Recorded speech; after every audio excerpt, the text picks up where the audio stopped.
আমরা আজকে এখানে দাঁড়াতে হচ্ছে আওয়ামী লীগ নিষিদ্ধের প্রশ্নে। এটা মনে হচ্ছে আমার কাছে এটা এই জাতির সাথে তামাশা ছাড়া আর কিছুই নয়। আমাদের এই শহীদ আহত ভাই বোনদের সাথে তামাশা করা হচ্ছে যে আওয়ামী লীগকে এই দেশের ছাত্র জনতা ঐক্যবদ্ধভাবে 5ই আগস্ট তাড়িয়ে দিয়েছে, তাদের নিষিদ্ধের জন্য আবার কারো রাজপথে দাঁড়াতে হবে। যে আওয়ামী লীগকে তাড়ানোর জন্য শহীদ আবু সাইদ ওয়াসিম মুক্তার মতো হাজার জন জীবন দিয়েছে, কেন সেই আওয়ামী লীগ নিষিদ্ধের জন্য আবার রাজপথে দাঁড়াতে হবে। আওয়ামী লীগের ইতিহাস কি আমাদের অজানা? আওয়ামী লীগের ইতিহাস কি দেশের মানুষের অজানা? সেই ৭১ পরবর্তী সময় থেকে শেখ মুজিব গণহত্যা চালিয়েছিল রক্ষী বাহিনী দিয়ে। শেখ মুজিব এদেশের মানুষের জন্য নিয়ে এসেছিল অভিশাপ। অর্থনীতিকে ধ্বংস করে দিয়ে এদেশের খাদ্য সম্পদ দেশে পাচার করে এদেশের দুর্ভিক্ষ এনে দিয়েছিল। ৭৪-এর দুর্ভিক্ষে এদেশের লক্ষ লক্ষ মানুষ নিহত হয়েছিল। দুর্ভিক্ষে মানুষ না খেয়ে শহীদ হয়েছিল। দুর্ভিক্ষের পরবর্তী সময়ে এদেশের চিপাই জনতা শেখ মুজিবকে উৎখাত করেছিল। যদিও সেটা নির্মম হত্যাকাণ্ড করেছিল, আমরা তার নিন্দা জানিয়েছি।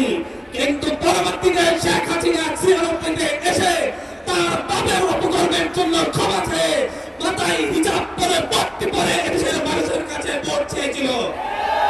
এদেশের মানুষ সরল মনে শেখ হাসিনাকে আরেকবার বিশ্বাস করেছিল। কিন্তু শেখ হাসিনা ৯৬-তে ক্ষমতায় এসে ভারতের দাবিদারি শুরু করেছিল। ক্ষমতায় এসে তখন আল্লামা আজিজুল হক সহ আমাদের বিরুদ্ধে অবস্থান নিয়েছিল। এদেশের দেশপ্রেমীদের বিরুদ্ধে অবস্থান নিয়েছিল। পরবর্তীতে এদেশের মানুষ তাকে জবাব দিয়েছিল ২০০১ সালের নির্বাচনে, যখন বুঝতে পেরেছিল আর আওয়ামী লীগ কিংবা ভারতের সেই দাবিদার গোষ্ঠীর ক্ষমতায় আসা সম্ভব না। তখন ৭-৮ সেশনের ফখরুদ্দিন মঈনুদ্দিনের সহযোগিতা নিয়ে ভারতের ইন্দোরে একটি কারচুপির নির্বাচনের মধ্য দিয়ে সে আরেকবার ক্ষমতায় আসে। তারপরে ইতিহাস অজানা। এদেশের আলেম ওলামাকে রাজনৈতিক কারণে হত্যা করেছিল, ফাঁসি দিয়েছিল। ২০১৩ সালের ৫ই মে হত্যাকাণ্ড ঘটিয়েছিল। ২০১৩ সালের ২৮শে ফেব্রুয়ারি শুধুমাত্র একজন আলেমের মুক্তির লড়াই মানুষকে নির্বিচারে হত্যা করেছিল। এদেশের মানুষকে গুম করেছিল। ইলিয়াস আলীর মতো থেকে গুম করেছে। এদেশের মানুষকে গুম করে হত্যা করে নির্যাতন করে ১৪, ১৮, ২৪-এর নির্বাচন করেছে। যদি শহীদ পরিবার চাই আওয়ামী লীগ থাকবে না, চাইলে আওয়ামী লীগকে নিষিদ্ধ করতে হবে, করতে হবে, করতে হবে।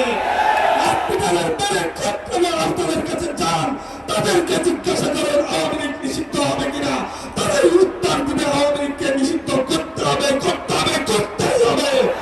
আওয়ামী লীগ নিষিদ্ধের ক্ষেত্রে কোনো আপোষ নয়। আওয়ামী লীগ নিষিদ্ধের ক্ষেত্রে কোনো আপোষ নয়। আমরা আজকে এনসিপির পক্ষ থেকে এই সমাবেশের মধ্য দিয়ে আমরা আমাদের অবস্থান স্পষ্ট করেছি। আমরা অবস্থান প্রকাশ করে বলছি আওয়ামী লীগকে নিষিদ্ধ করতে হবে।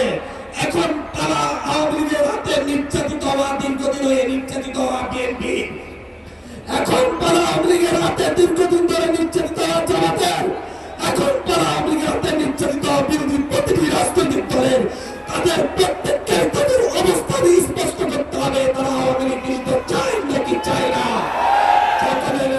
ঐক্যবদ্ধ